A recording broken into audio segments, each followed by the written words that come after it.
வணக்கம். ஆகாஷ்வாணி புதுச்சேரி செய்திச் சுருக்கம் வாசிப்பவர் கிருஷ்ணமூர்த்தி ராமசுப்பிரமணியன். பீகாரில் 20 மாவட்டங்களுக்கு உட்பட்ட 122 தொகுதிகளில் நாளை நடைபெறவுள்ள இரண்டாவது மற்றும் இறுதிக்கட்ட சட்டமன்ற தேர்தலை சுதந்திரமாகவும் நியாயமாகவும் அமைதியாகவும் நடத்தி முடிக்க தேர்தல் ஆணையம் அனைத்து ஏற்பாடுகளையும் செய்துள்ளது.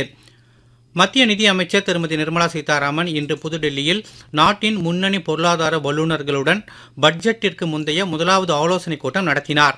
தொடர்ந்து வேளாண் அறிஞர்கள் மற்றும் விவசாய சங்கங்களின் பிரதிநிதிகளுடன் நிதி அமைச்சர் மற்றொரு கூட்டம் நடத்தினார்.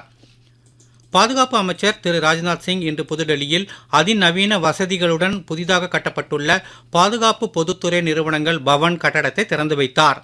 பாதுகாப்பு உற்பத்தி சார்ந்த பொதுத்துறை நிறுவனங்களுக்கு இடையே ஒத்துழைப்பை தூண்டும் கேந்திரமாக இப்புதிய கட்டடம் செயல்படும் என்று அரசு வட்டாரங்கள் தெரிவித்துள்ளன. வளர்ச்சி ஆர்வம் அதிகம் உள்ள இளைஞர்கள் மற்றும் நலிவடைந்த பிரிவினரின் அதிகார மேம்பாட்டிற்கு நகர்ப்புற கூட்டுறவு வங்கிகள் முக்கியத்துவம் அளிக்க வேண்டும் என மத்திய உள்துறை மற்றும் கூட்டுறவுத்துறை அமைச்சர் திரு அமித்ஷா கூறியுள்ளார். இன்று புதுடெல்லியில் நகர்ப்புற கூட்டுறவு கடன் வசதிகள் பற்றிய சர்வதேச மாநாட்டை அவர் தொடக்கி வைத்து உரையாற்றினார். மழை நீரை அதிக அளவில் சேகரிக்கவும் கிராமப்புற வாழ்வாதாரத்தை வலுப்படுத்தவும் மக்கள் முக்கியத்துவம் அளிக்க வேண்டும் என மத்திய ஊரக வளர்ச்சித்துறை இணையமைச்சர் டாக்டர் பெம்மசானி சந்திரசேகர் கூறியுள்ளார். இன்று ஆந்திர மாநிலம் குண்டூரில் நீர் ஆதாரங்கள் தொடர்பான வடிநில பகுதி மேம்பாட்டு உற்சவத்தை அவர் தொடக்கி வைத்து பேசினார்.